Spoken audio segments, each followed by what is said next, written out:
Good morning प्यारे बच्चों। आज है डेट 1 सितंबर। वर्कशीट करेंगे 25। क्लास आपकी 10th है, subject social science. Social science में हम करेंगे ज्योग्राफी। तो बच्चों आज से एक नया पैटर्न मैं शुरू करने जा रही हूँ जो आप लोगों को फॉलो करना है। इस पैटर्न में होगा क्या, क्योंकि देखिए जैसा कि मैं आपको पहले भी बता चुकी हूँ कि मोस्ट ऑफ द बच्चे क्या करते हैं, शुरू में जाते हैं और फिर सीधा आंसर्स देखना शुरू करते हैं। तो मैं क्या कर रही हूँ, जो आपकी वीडियोज हैं उनको दो भागों में डिवाइड कर रही हूँ 10th 9th क्लास के बच्चों के लिए। ठीक है, एक वीडियो में क्या होगा, एक्सप्लेनेशन होगा। ठीक है, एक्सप्लेनेशन होगा और एक में सिर्फ क्वेश्चन आंसर्स होंगे। क्योंकि क्या होता है कि जो बच्चे सिर्फ क्वेश्चन आंसर्स को देखना चाहते हैं, समझना चाहते हैं, वो सिर्फ क्वेश्चन आंसर देख सके, और जो बच्चे पढ़ने वाले हैं जिनको एक्चुअल में चीजें समझनी है तो उनके लिए एक्सप्लेनेशन दे दी जाएगी। तो बच्चों जो हमारा पैटर्न किस तरीके से रहेगा, इसमें मैं एक ही वीडियो में, जैसे आपकी एसएसटी की वीडियो आएगी, ठीक है, तीनों वर्कशीट यानी कि 3 वर्कशीट आती है एक वीक में। जैसे कि आज की इस वीडियो में मैं worksheet number 25, worksheet number 26, worksheet number 27 का एक्सप्लेनेशन करा दूंगी। ठीक है, फिर आपका डे वाइज आपके क्वेश्चन आपको कराए जाएंगे, यानी कि एक्सप्लेनेशन की वीडियो आपको पूरी वीक की ट्यूसडे को ही मिल जाया करेगी और क्वेश्चंस की वीडियो आपको डेली मिलेगी। ठीक है, तो इससे क्या होगा कि जो लोग एक्सप्लेनेशन को देखना चाहते हैं, पढ़ने वाले बच्चे हैं, जो चीजों को अच्छे से समझना चाहते हैं, वो समझ पाएंगे। ठीक है, मेरी भी जैसे बहुत लंबी वीडियो हो जाती है, कोई वीडियो 15 मिनट की हो जाती है, कोई video according to the topic 25 minutes की हो जाती है। तो इसीलिए मैंने इसको 2 भागों में बांट दिया है। आप लोगों को जो भी इंपॉर्टेंट इन्फॉर्मेशन है, जो भी समझना है, जो पढ़ने वाले बच्चे हैं वो समझ लेंगे, जिनको एक तरह से समझना अच्छा लगता है। तो इस वीडियो में चैप्टर वाइज चलेगा। जैसे कि आज आपका चैप्टर स्टार्ट हुआ है मैन्युफैक्चरिंग इंडस्ट्री।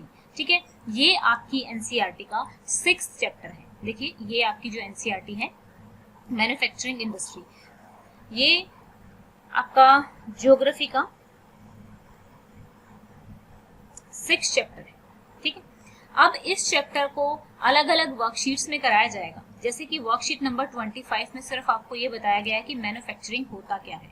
फिर वर्कशीट नंबर 26 में आपको ये बताया गया है कि मैन्युफैक्चरिंग इंडस्ट्रीज क्या होती हैं, किस तरीके से इंपॉर्टेंट होती हैं। वर्कशीट नंबर 27 में ये बताया गया है कि हमें इंडस्ट्रीज कहाँ पर लगानी चाहिए। ठीक है, तो मैं भी नहीं चाहती कि जो लोग इंटरेस्टेड नहीं है वो लोग उनको फोर्सफुली वीडियो देखनी पड़े सिर्फ इसलिए कि क्वेश्चन करना है। तो हम एक सिस्टमेटिक वे में चलते हैं। जो बच्चे पढ़ना चाहते हैं उनको हम देखिए, जैसे कि जो चैप्टर्स हैं, मैंने आपको लाइव सेशन में भी बताया था कि जो एनसीईआरटी के चैप्टर हैं उन्हीं में से पैराग्राफ, छोटे छोटे पैराग्राफ बना देते हैं।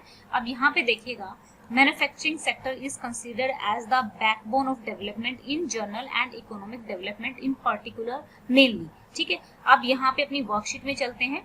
यहाँ पे वर्कशीट में अगर आप जाकर देखेंगे तो यहाँ पे पूरा प्रॉपरली यही चीज लिखा होगा। ये देख सकते हैं कि वहीं से एनसीईआरटी से सारा का सारा उठाया हुआ है। तो मैं आपको पहले भी बोल चुकी हूँ कि आपके चैप्टर कवर हो रहे हैं। ओके, तो आज की इस वीडियो में वर्कशीट 25, वर्कशीट 26 और वर्कशीट 27 का मैं एक्सप्लेनेशन करवा रही हूँ। ठीक है, आज ही आपको मिल जाएगा। क्वेश्चंस आपके डेली होंगे, तो आपकी क्वेश्चंस की वीडियो अलग से होगी। जो एक्सप्लेनेशन वाली वीडियो होगी उस पे आपका एक्सप्लेनेशन ऑफ वर्कशीट लिखा होगा।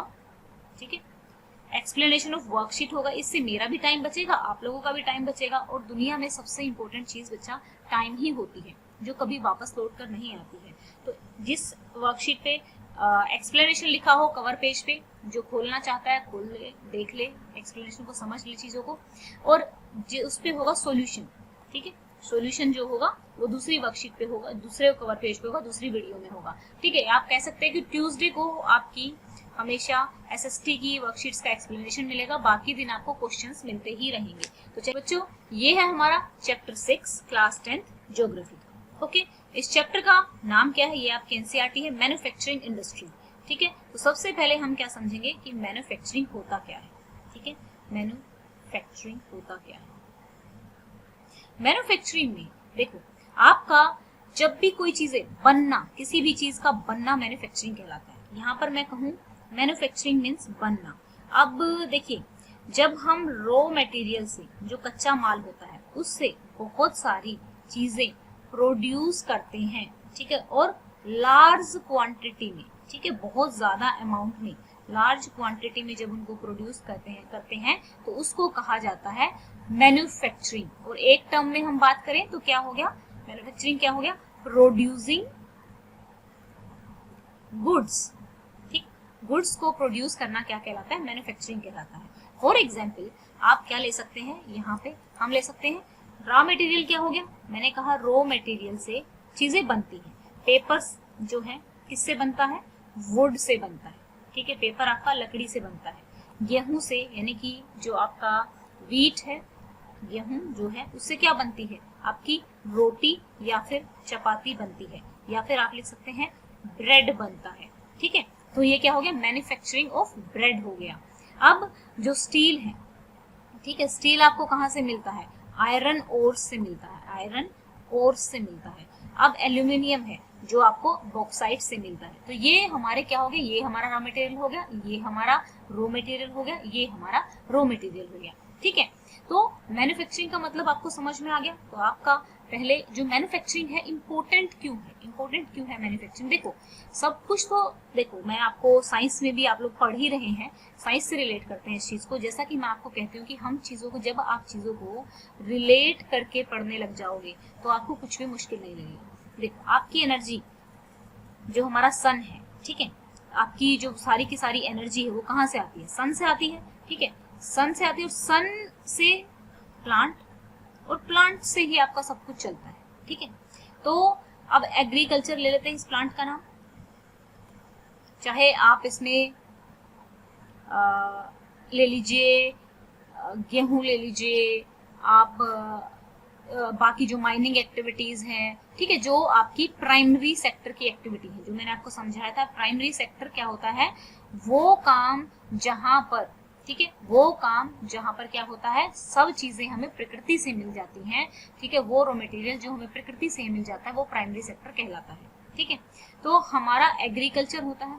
अब मोस्ट ऑफ द जो इंडस्ट्रीज होती हैं, मैन्युफैक्चरिंग का क्या मतलब हुआ, मैन्युफैक्चरिंग आप लोगों ने सेकेंडरी सेक्टर पढ़ा था, मैन्युफैक्चरिंग क्या था, सेकेंडरी सेक्टर में था, सेकेंडरी सेक्टर में। ठीक है, अब ये सेकेंडरी सेक्टर क्या था, जब हम प्राइमरी सेक्टर की चीजों को लेके चीजों को प्रोड्यूस करना स्टार्ट कर देते हैं, बनाना स्टार्ट कर देते हैं, तो वो क्या कहलाता है, मैन्युफैक्चरिंग सेक्टर हमने कहा था। प्राइमरी सेक्टर में हमारा क्या हो गया, चावल, वीट आ गया, ठीक है, यानी कि गेहूं आ गया, और ब्रेड हमारा सेकेंडरी सेक्टर में आ गया। तो यहाँ पर आप देख सकते हैं कि हमारी मोस्ट ऑफ द एक्टिविटीज क्या होती हैं, एग्रीकल्चर पर बेस्ड होती हैं। अब आप ये देखिए कि एग्रीकल्चर और मैन्युफैक्चरिंग का रिलेशन क्या है। मैं एग्रीकल्चर को ए लिख रही हूँ और मैन्युफैक्चरिंग को एम लिख रही हूँ। इनका रिलेशन देखो, देखो यहाँ से हमें रॉ मटेरियल मिलता है। ओके, अब ये जितना अच्छा होगा उतना ही अच्छा ये होगा। अब उतना अच्छा होने के लिए अब मैन्युफैक्चरिंग क्या काम करेगा, मेरा खेत में मैंने गेहूं उगाया, ठीक है, मेरा गेहूं उग के तैयार हो गया, ठीक है, मैंने काट लिया, लेकिन काटने के लिए मुझे बहुत लेबर लगी। अब मैन्युफैक्चरिंग वालों ने क्या किया, अब और इंडस्ट्रीज से, जैसे क्या किया, आयरन ओर से, खनिज से, माइनिंग से, उन्होंने क्या कर दिया, स्टील से, लोहे से क्या बना दिया, एक ट्रैक्टर बना दिया। अब ये ट्रैक्टर क्या है, एक टेक्नोलॉजी है, ठीक है, हर्रो बना दी, सुहागा बना दिया, और जो आपकी चावल काटने की मशीन होती है वो बना दी, ठीक है, चावल बोल रही हूँ, धान बोलते हैं उसको, ठीक है, और पैडी इंग्लिश में बोलते हैं उसको, जिन बच्चों को नहीं पता पैडी इंग्लिश में बोलते हैं, ठीक है। तो ये क्या हो गई, सारी की सारी टेक्नोलॉजी कहाँ से बनी, ये मैन्युफैक्चरिंग सेक्टर ने बनाई, अलग अलग इंडस्ट्रीज जो प्राइमरी सेक्टर है वहां से उठा के। अब ये ट्रैक्टर कहाँ यूज हो रहा है, ये एग्रीकल्चर में यूज हो रहा है। अब एग्रीकल्चर का प्रोडक्शन ज्यादा होगा, एग्रीकल्चर का प्रोडक्शन ज्यादा होगा तो फिर मैन्युफैक्चरिंग भी ज्यादा होगी। तो एक तरह से एक दूसरे से क्या कह सकते हैं, जो मैन्युफैक्चरिंग है वो क्या है, इकोनॉमी की, मैन्युफैक्चरिंग जो है, मैन्युफैक्चरिंग जो है एग्रीकल्चर की भी क्या है, बैकबोन है। क्या है, बैकबोन है। अच्छा बच्चों, एक बैकबोन यानी कि जितना ज्यादा हाई क्वालिटी की चीजें प्रोड्यूस होंगी। अब फॉर एग्जांपल हमारा फर्टिलाइजर है, ठीक है, फर्टिलाइजर्स यानी कि खाद जो होती है वो खाद बनी हमारी। अब ये खाद कहाँ बनी, कुछ हमने चीजें ले ली, जो केमिकल्स हमें एनवायरनमेंट से मिले, नेचर से, प्राइमरी सेक्टर से मिले, हमने मैन्युफैक्चर किया इन फर्टिलाइजर्स को, और इन फर्टिलाइजर्स को हमने कहाँ यूज किया, हमने कहाँ भेजा, एग्रीकल्चर में लगाया। तो मैन्युफैक्चरिंग से ही हमारा एग्रीकल्चर बढ़ता है, और फिर एग्रीकल्चर से जो सामान आता है वो मैन्युफैक्चरिंग में यूज होता है। एग्रीकल्चर के अलावा और भी इंडस्ट्रीज हैं, लोहा इंडस्ट्री होगी, इस्पात जो बाकी इंडस्ट्रीज हैं, माइनिंग होगी, कोयला हो गया, उनसे भी चीजें बनती है। अच्छा बच्चों, अभी तक तो मैंने क्या बताया कि एग्रीकल्चर का और मैन्युफैक्चरिंग का क्या रिलेशन है, ये आपको अच्छे से समझ में आ गया होगा। अब हम बात करेंगे किस चीज की, पहले अपने नोट्स में थोड़ा सा पढ़ लेते हैं जितना हमने क्या किया है, जितना हमने कवर किया है।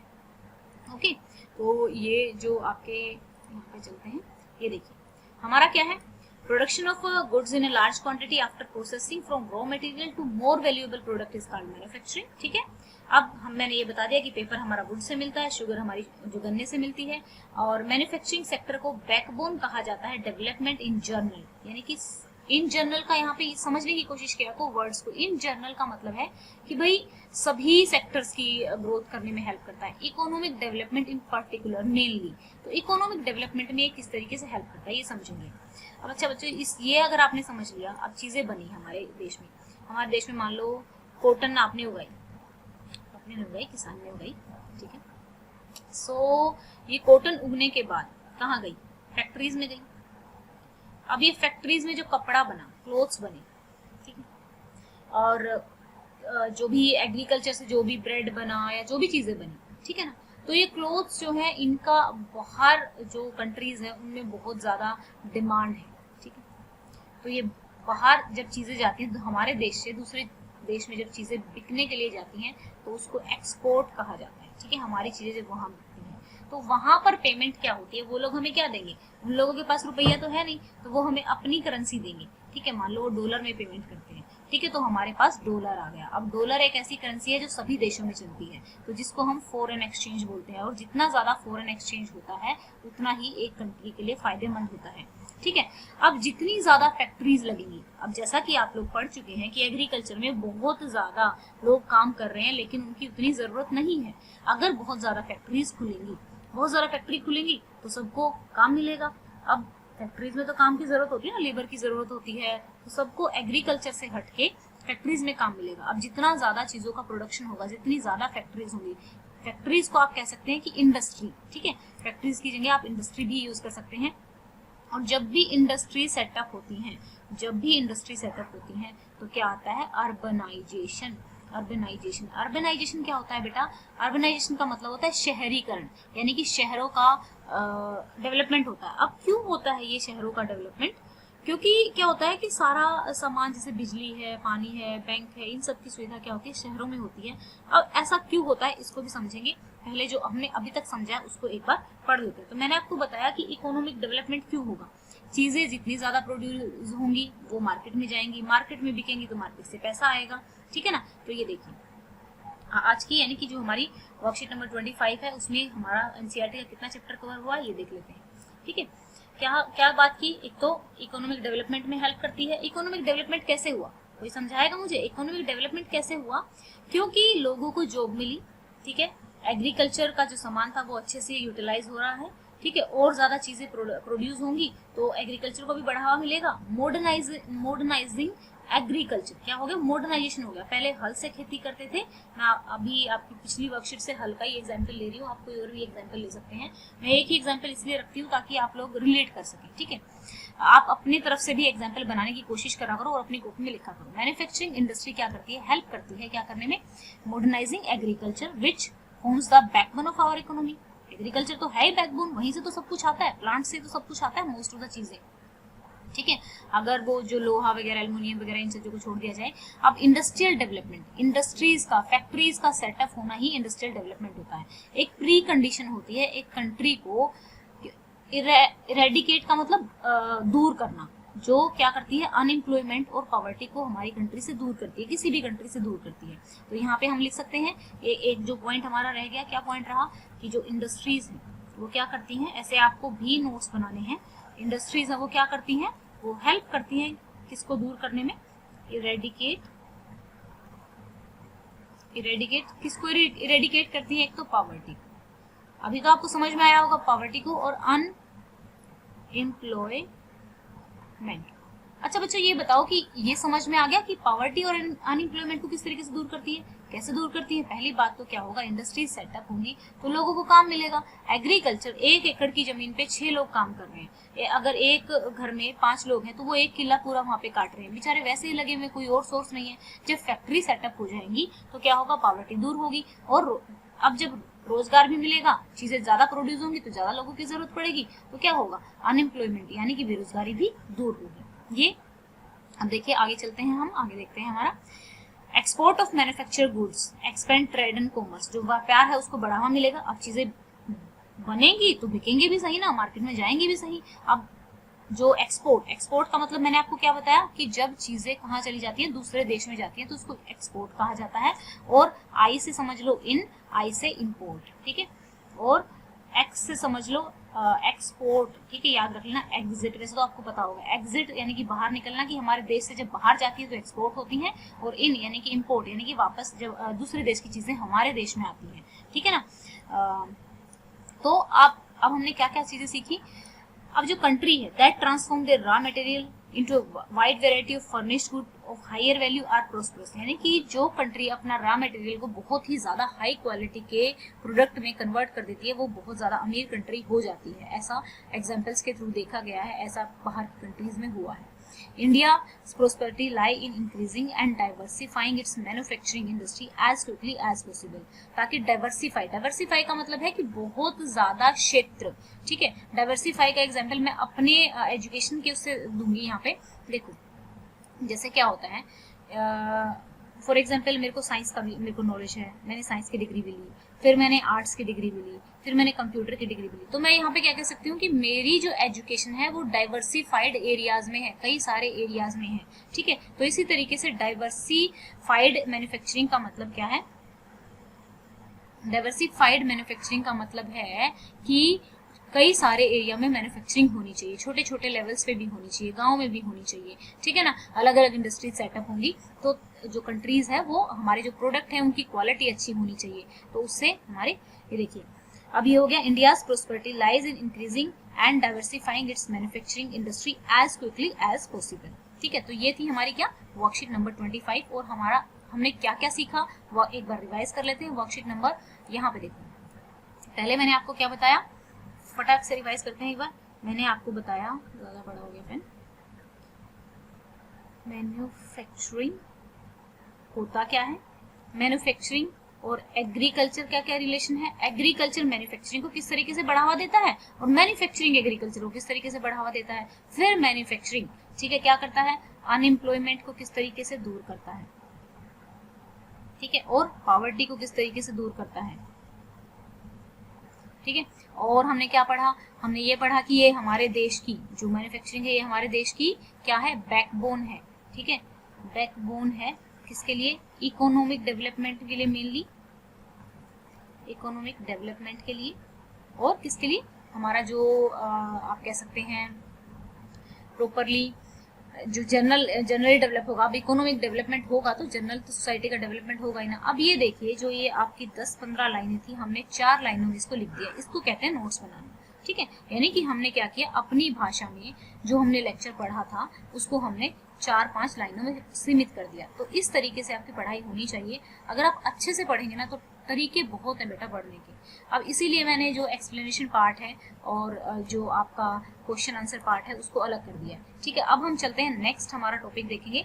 नेक्स्ट टॉपिक में हमारा क्या है, यानी कि अपनी एनसीईआरटी का नेक्स्ट भाग देखते हैं। तो बच्चों अब हम देखेंगे, ये देखिए मैन्युफैक्चरिंग इंडस्ट्रीज के बारे में देखेंगे। हमने क्या समझा कि मैन्युफैक्चरिंग होती क्या है, मैन्युफैक्चरिंग हमारे देश के लिए किस तरीके से इंपॉर्टेंट होती है या किसी भी देश के लिए किस तरीके से इंपॉर्टेंट होती है। ओके, अब ideal location of an industry, okay, ideal location of an industry वो कह रहा है कि हमें कोई आइडियल लोकेशन होती है इंडस्ट्री की, यानी कि हमें इंडस्ट्री कहाँ पर लगानी है ये किस तरीके से तय किया जाएगा। तो इंडस्ट्री की लोकेशन कहाँ होगी ये किस किस चीज पर निर्भर करती है। पहली बात कि लेबर, ठीक है, वहां पे से मार्केट कितना दूर है, और रॉ मटेरियल जो आता है वो कितना दूर है, ओके, एंड जो आपकी पावर यानी कि जो इलेक्ट्रिसिटी है वो कितना दूर है, ठीक है। और इंडस्ट्री लोकेशन के लिए हमें क्या क्या देखना पड़ता है, हमें जो वाटर है, वाटर की अवेलेबिलिटी है कि नहीं है। आपने देखा है कि जो भी ज्यादा भीड़ वाला क्षेत्र होता है, ठीक है, ज्यादा आबादी जहाँ पर होता है, आप एक चीज ऑब्जर्व करके देखना, जहां पर भी नदियां होती है ना, जहां पर भी नदियां होती हैं वो एरिया बड़ा ही क्या होता है कि पॉपुलेटेड होता है। अब हमारी गंगा नदी है, ठीक है, गंगा नदी कहाँ पर है, हमारी यूपी में है, तो यूपी के जो गंगा नदी के आसपास के एरिया हैं उनको अगर आप देखोगे तो बहुत ज़्यादा पॉपुलेटेड होता है। क्यों होता है वो पॉपुलेटेड, उसको समझते हैं और फिर आपको ये चीज़ समझ में आ जाएगी। इसको छोटा कर रही हूँ डायग्राम को, क्योंकि यहाँ मुझे लिखना है। तो देखो बच्चों, छोटा क्यों हो जाता है, क्योंकि लोकेशन ऐसी चूज की जाती है कि हर इंडस्ट्री को पानी तो चाहिए ही होता है, ठीक है। तो वहां पर मान लो कि यहाँ पर हमने इंडस्ट्री लगाई, पानी मिल गया, भाई पानी की तरफ अब इलेक्ट्रिसिटी वगैरह है, इलेक्ट्रिसिटी भी मिल गई, हमें देखना पड़ेगा कि भाई इलेक्ट्रिसिटी का चार्ज।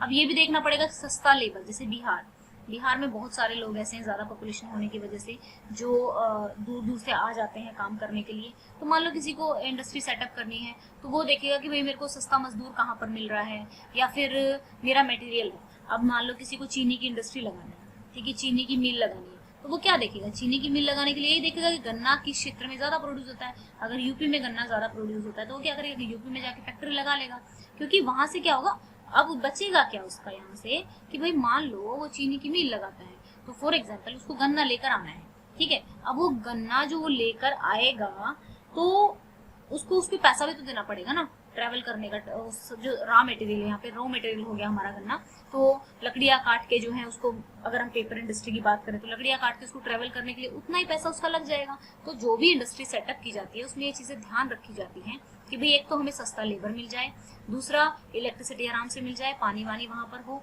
और मार्केट भी पास में होनी चाहिए। भाई मार्केट भी पास में होनी चाहिए, ये भी चीज़ देखी जाती है। अब देखो कि भाई मार्केट पास में होगी तो क्या होगा कि मेरा जो ट्रेवलिंग का, अब जैसे कि गेहूँ कटता है, ठीक है, गेहूं कटता है तो लोग पास की मंडी में बेचने के लिए चले जाते हैं। दूर की मंडी में अगर दाम ज्यादा भी मिल रहे होते तो ये सोच लेते हैं कि भाई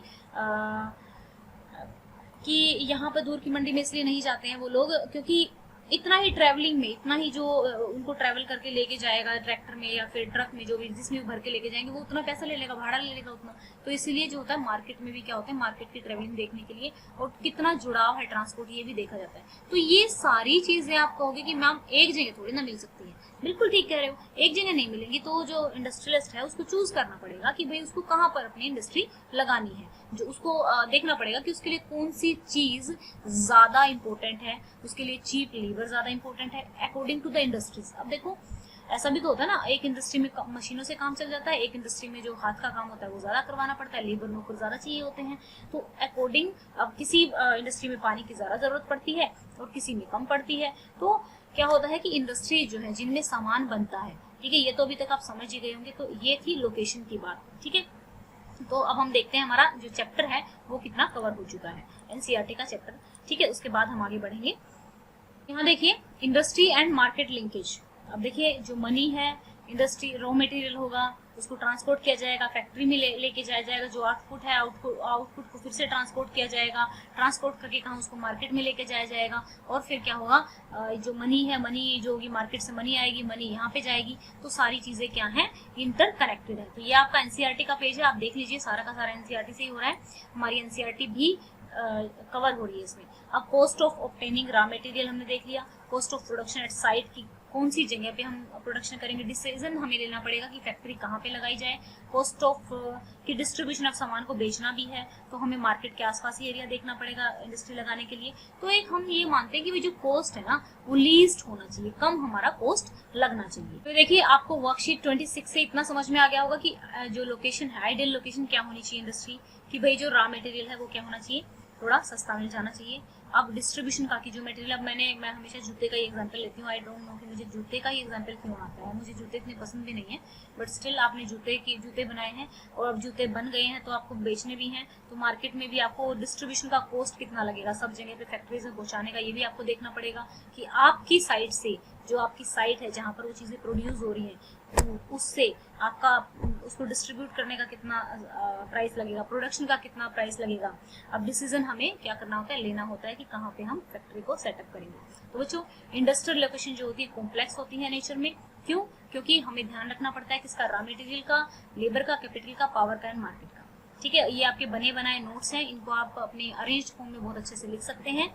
इट इज़ रेयरली पॉसिबल, ये बहुत कम ही पॉसिबल होता है कि सारे फैक्टर अवेलेबल हो जाए। तो जो मैन्युफैक्चरिंग एक्टिविटी होती हैं हमें उसको, जो लोकेशन है उनको इस तरीके से, यानी कि जो चीज़ें अवेलेबिलिटी हमने बताई इस तरीके से अरेंज की जाती है कि जो प्रोडक्शन का कॉस्ट है वो मिनिमम हो, ठीक है। अब एक बात और आपको ध्यान रखनी है, इंडस्ट्रियलाइजेशन एंड अर्बनाइजेशन, ये एक पॉइंट हमारा रह गया है जो मैंने आपको एक्सप्लेन नहीं किया है। देखिए मैं आपको बता चुकी हूँ कि इंडस्ट्रियलाइजेशन यानी कि फैक्ट्रीज का सेटअप होना और क्या बोल रहा है वो अर्बनाइजेशन, साथ वो हैंड इन हैंड अर्बनाइजेशन। अब अर्बनाइजेशन का मतलब था शहरीकरण। अगर आप देखोगे ना, जो अंग्रेज लोग आकर बसे थे, कोलकाता में आके बसे थे, ठीक है, मुंबई में बसे थे, सूरत में बसे थे, तो ये जो जगह है ना, अब आप देखोगे ये जो जगह है ये काफी डेवलप्ड है, क्योंकि क्या होता है कि जो मजदूर लोग हैं उनको काम मिल जाता है वहां पे, फिर वो क्या करते हैं वहीं रहने लग जाते हैं, बार बार तो आया नहीं जाता, सुबह 8 घंटे अपने गांव से वहीं रहने लग जाते हैं, फिर वहां पे जो होता है प्रोडक्शन वगैरह होने लगता है, तो वहीं पे धीरे धीरे धीरे धीरे काम की वजह से गांव से लोग क्या करते हैं प्लान करना स्टार्ट कर देते हैं, फैक्ट्रीज में जाके वर्क करना स्टार्ट कर देते हैं, तो उनको काम मिलता जाता है, वहीं पे सेटअप होते जाते हैं। तो जो ये फैक्ट्रियां सेटअप की थी अंग्रेज लोगों ने, तो आज के टाइम में आप देखोगे तो यही बड़े बड़े शहर हैं, कोलकाता है, दिल्ली है, मुंबई है, ठीक है, चेन्नई है, तो इन्हीं शहरों में सबसे पहले फैक्ट्रीज लगी थी। तो ये डायरेक्ट एक एग्जाम्पल है जहाँ पर भी जब इंडस्ट्रियलाइजेशन होता है तो अर्बनाइजेशन बढ़ता है। अर्बनाइजेशन का मतलब ही क्या होता है कि जहाँ खेती वगैरह का काम कम किया जाता है, लोग बाहर क्या करते हैं, जॉब करते हैं, एग्रीकल्चर एक्टिविटी नहीं करते हैं, ठीक है। जब उनको इंडस्ट्रीज में जॉब मिल जाती है तो वो शहरों की तरफ चले जाते हैं, तो इंडस्ट्रियलाइजेशन हमेशा क्या होता है, अर्बनाइजेशन को बढ़ावा देता है, शहरीकरण को बढ़ावा देता है। ओके, तो ये हमारी हो गई कौन सी वर्कशीट, वर्कशीट नंबर 26, और एनसीईआरटी का ये हमारा चल रहा है चैप्टर 6। आप अपनी एनसीईआरटी में एक बार रीडिंग देना चाहें तो दे सकते हैं, वैसे सारे इंपॉर्टेंट जो पॉइंट है इसमें कवर हो गए हैं। अब हम चलेंगे अपनी वर्कशीट नंबर 27 पे। ओके, और एनसीईआरटी का हम देखेंगे कि जो मैन्युफैक्चरिंग इंडस्ट्रीज हैं, ठीक है, जो मैन्युफैक्चरिंग इंडस्ट्रीज हैं उनसे प्रॉब्लम क्या हो रही है, ठीक है। हमने क्या किया अभी तक, हमने इंडस्ट्री सेटअप भी कर ली, हमने ये भी देख लिया अभी तक हमने क्या सीखा है। अभी तक हमने देखा कि मैन्युफैक्चरिंग होती क्या है, मैन्युफैक्चरिंग के फायदे क्या है, मैन्युफैक्चरिंग जो इंडस्ट्रीज हैं उनकी क्या इंपॉर्टेंस है। देखो जैसे मैं बना रही हूँ ना यहाँ पे MMI, जब आप बड़े हो जाओगे तो आप भी इसी तरीके से लिखा करोगे, तो अभी से अगर आप आदत बना लोगे, जब अपनी कॉपी में कोई चीज पढ़ रहे होगे, देखो बेटा क्या होता है कि मैं अराउंड आप लोगों को 25-26 लेक्चर प्लस क्वेश्चन दूं, आप डायरेक्ट क्वेश्चन जाके करते हो, तो क्या होता है कि ये जो 25 मिनट का जो लेक्चर है मैं टॉपिक वाइज अगर लिख सकती हूँ। अब मैं जब वीडियो डालूंगी तो वीडियो में इनके टॉपिक के नाम भी डालूंगी साथ में कि इस चीज में ये चीजें कवर हो रही है, सो दैट कि आप इजिली इसको नेविगेट कर सको, इसको इजिली आप देख सको। तो इसीलिए मेरा मोटिव है कि जो क्वेश्चंस हैं और जो आपकी एक्सप्लेनेशन है उसको मैंने अलग कर दिया है, ठीक है। आप कमेंट करके बता सकते हैं कि आपको आइडिया कितना पसंद आया, कितना नहीं पसंद आया। अब हम क्या बात कर रहे थे कि जो मैन्युफैक्चरिंग इंडस्ट्रीज है उन्होंने बहुत ज्यादा इकोनॉमिक तो हमें ग्रोथ दे दी, लेकिन उन्होंने पोल्यूशन भी बहुत फैला दिया है, ठीक है। पोल्यूशन चाहे लैंड का पोल्यूशन है, चाहे वाटर का पोल्यूशन है, चाहे नॉइज पोल्यूशन है। तो बेटा देखो नॉइज पोल्यूशन भी होता है, फैक्ट्रियां गड़ गड़ गड़ गड़ गड़ गड़ कुछ होता ही रहता है। पानी है, पानी क्या होता है कि पानी यूज होता है, गर्म पानी नदियों में छोड़ देते हैं, बेचारे जीव जंतु मर जाते हैं क्योंकि वो ज्यादा गर्म पानी सह नहीं सकते। लैंड का डिग्रेडेशन होता रहता है, फर्टिलाइजर्स वगैरह जो पोल्यूटेंट होते हैं वो जाते तो जमीन में सही होके है ना। तो इस तरीके से पोल्यूशन बहुत ज्यादा इन्होंने बढ़ा दिया है। अब बात आएगी कि पोल्यूशन किस तरीके से कंट्रोल करना चाहिए, कि भाई हमें जो इंडस्ट्रीज हैं एक सस्टेनेबल वे में बढ़ानी चाहिए, जो भीड़ भाड़ का एरिया है उससे थोड़ा दूर लगानी चाहिए ताकि पोल्यूशन ना हो। ओके, और हमें जो एनर्जी के सोर्सेज हैं, ठीक है, अभी जो हमारी इंडस्ट्रीज काफ़ी इंडस्ट्रीज जो हैं कोल पे बेस्ड हैं और कोल इलेक्ट्रिसिटी से ही चलती हैं, तो इलेक्ट्रिसिटी कहाँ से आती है, कोयला से ज़्यादा आती है। तो हमें जो एनर्जी है, एनर्जी हमें क्या करनी चाहिए, एनर्जी हमें सोलर एनर्जी का यूज़ करना चाहिए, विंड एनर्जी का यूज़ करना चाहिए इलेक्ट्रिसिटी बनाने के लिए। तो डिफरेंट एनर्जीज का हमें यूज़ करना चाहिए। ओके बच्चों, चलो देखो, although industry contributes significantly to India's economic growth and development, the increase in the population of land, water, air, noise, ठीक है, डिग्रेडेशन ऑफ एनवायरमेंटल, ये हो गया डिग्रेडेशन। एक बार मैंने कुछ बिल्कुल समझा दिया है, अब आप अपने आप वर्कशीट को पढ़ोगे ना तो आपको एक एक अक्षर समझ में आएगा, मैंने कोई एक अक्षर भी नहीं छोड़ा है, ये वाला छोड़ दिया। ये कह रहा है कि 1 लीटर जो वेस्ट पानी होता है वो 8 लीटर फ्रेश पानी को वेस्ट करता है, ठीक है। 8 टाइम्स द क्वांटिटी ऑफ उसको क्या कर देता है, खराब कर देता है। 1 litre of waste of water discharge by our industry pollute 8 times the quantity of water. अब हमें इसको क्या करना चाहिए, पानी को कम यूज करना चाहिए, रेन वाटर जो है उसको बचा के रखना चाहिए, उसको कंजर्व कर लेना चाहिए, ठीक है। और वेस्ट वाटर को नदियों वगैरह में छोड़ने से पहले क्या कर लेना चाहिए, उसको ट्रीट कर देना चाहिए, ठीक है। न्यू सोर्स ऑफ एनर्जी हमें लेकर आने चाहिए इंस्टेड ऑफ कोल। और हमें जो पोल्यूशन है, नॉइज पोल्यूशन को दूर करने के लिए हमें एनर्जी एफिशिएंसी मेथड्स जो हैं वो अपनाने चाहिए। आप लोगों ने देखा होगा एनर्जी एफिशिएंसी पैकेट आजकल जो डिवाइस होता है उसके पैकेट पर ही लगा होता है। ओके बच्चों, तो ये हो गई हमारी आपको अब ये चैप्टर जो है नेक्स्ट वीक में भी चलता रहेगा।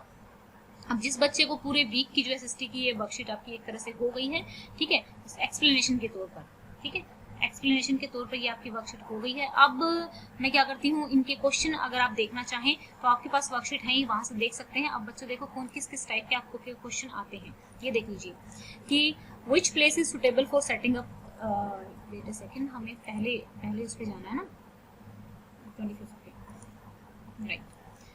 अब हमने इतनी सारा पढ़ लिया है, तो ये देखिए, while manufacturing industries are dependent on agriculture, in some cases they are also helpful in development of agriculture. Why तो कह रहा है कि जो इंडस्ट्रीज होती है वैसे तो एग्रीकल्चर पर क्या होती है, एग्रीकल्चर ए और एम डिपेंडेंट होती हैं, लेकिन क्या है, लेकिन फिर जो मैन्युफैक्चरिंग है वो किस तरीके से एग्रीकल्चर में हेल्प करता है ये आपको बताना है। मैं आपको समझा चुकी हूँ। अब इस वीडियो को कराने का एक फायदा पता है क्या होगा, अब आप खुद आंसर लिखने की शायद कुछ बच्चे कोशिश करें। मैं एक्सप्लेनेशन क्वेश्चन आंसर की वीडियो भी आपको मिल ही जाएगी, लेकिन 25 के मिलेगी, तो आप 26 के क्वेश्चन और 27 वर्कशीट के क्वेश्चन खुद लिखने की कोशिश करना और फिर मेरे आंसर से मिला के देखना। अब why manufacturing industry are called backbone of economy, ये हो चुका है। Any 5 item in your life produce by manufacturing industry, जूता तो पक्का लिख देना, ठीक है, मतलब पता नहीं मुझे क्या समझ नहीं आता। Which manufacturing industries are located in और अराउंड आवर सिटी, ठीक है, कौन सी आपके सिटी के आसपास रहती है, बहुत आसान क्वेश्चन है। अब यहाँ पे देखिए आगे चलते हैं, worksheet number 26, which place is suitable for setting up industry, कौन सा प्लेस सुटेबल है इंडस्ट्री को सेटअप करने के लिए, किस तरीके से अर्बनाइजेशन को प्रमोट करता है, how does market availability help in development of industry, if you want to set up an industry then which 2 things you will taken care of the most, आप कौन सा, अगर आप अपनी इंडस्ट्री सेटअप करना चाहोगे तो क्या करोगे, ठीक है, इन क्वेश्चन को जवाब देने हैं। अब देखिए, how does industry harm the environment, industry किस तरीके से एनवायरमेंट को हार्म करती है, प्रॉब्लम पोल्यूशन की प्रॉब्लम को डिस्क्राइब करना है यहाँ पर, किस तरीके से एनवायरमेंटल डिग्रेडेशन होता है, इसी तरीके से आपके 10th में क्वेश्चंस आएंगे। तो ये था हमारा चैप्टर का। अब देख लेते हैं कि एनसीईआरटी में हमारा कहाँ तक ये चीज़ कवर हुई है, ठीक है। आपका वैसे ये लोग थोड़ा थोड़ा कवर कराते हैं, आगे छोड़ देते हैं, कई सारे टॉपिक जो है छोड़ देते हैं। अब हम कोशिश करेंगे कि सारा पूरा हो जाएगा। तो हमने एनसीईआरटी का देख लीजिए, ये हमने कर लिया, ओके। अब अगर आपकी नेक्स्ट वर्कशीट जो मेरे अकॉर्डिंग आनी चाहिए, यहाँ तक तो हमारा हो चुका है कि लोकेशन वगैरह इंडस्ट्री की, अब इनकी जानिए क्लासिफिकेशन ऑफ इंडस्ट्रीज, यानी कि हम इंडस्ट्रीज को क्लासीफाई कर लेंगे। नेक्स्ट वर्कशीट यानी कि नेक्स्ट टॉपिक हमारा यहीं से चलेगा, एनसीईआरटी से, क्लासिफिकेशन ऑफ इंडस्ट्रीज, ओके। अगर आपकी वर्कशीट इस पर नहीं आती है तो मैं चैप्टर को कंटिन्यू रखूंगी, ये आप लोगों के लिए हेल्पफुल हो जाएगा। आई होप कि जो आज मैंने मेथड, एक होता है ना कि टीचर को भी एक सेटिस्फेक्शन होना चाहिए पढ़ाते वक्त, अब आप, मैं वीडियोस बना रही हूँ, आप लोग उनको प्रॉपरली देख नहीं रहे हो तो फिर उसका कोई फायदा नहीं है, ठीक है ना। व्यू पाने के लिए वीडियोस बनाना मेरा कभी भी मोटिव नहीं रहता है, ठीक है। आप लोगों का वॉच टाइम, यानी कि बच्चों के अंदर अगर सुधार आ रहा है तो वो एक बेस्ट मोटिवेशन होता है एक टीचर के लिए, कि बच्चे देख रहे हैं और वीडियो को लाइक कर रहे हैं। जब बच्चे कहते हैं ना कि मैम हमें समझ में आ गया, वो वाली चीज बहुत बड़ी होती है। तो अगर आपको ये वीडियो पसंद आए, अब आप इस वीडियो को, मैं चैप्टर्स डाल दूंगी इसमें कि कौन सी चीज की, जैसे मैन्युफैक्चरिंग का क्या मतलब है, और अलग अलग चैप्टर इस वीडियो में डाल दूंगी, तो आप अलग अलग जगह पे जाके अपनी एक्सप्लेनेशन इस पे देख सकते हैं, जो पॉइंट आपको समझ में ना आए। Thank you, have a nice day, may God bless you.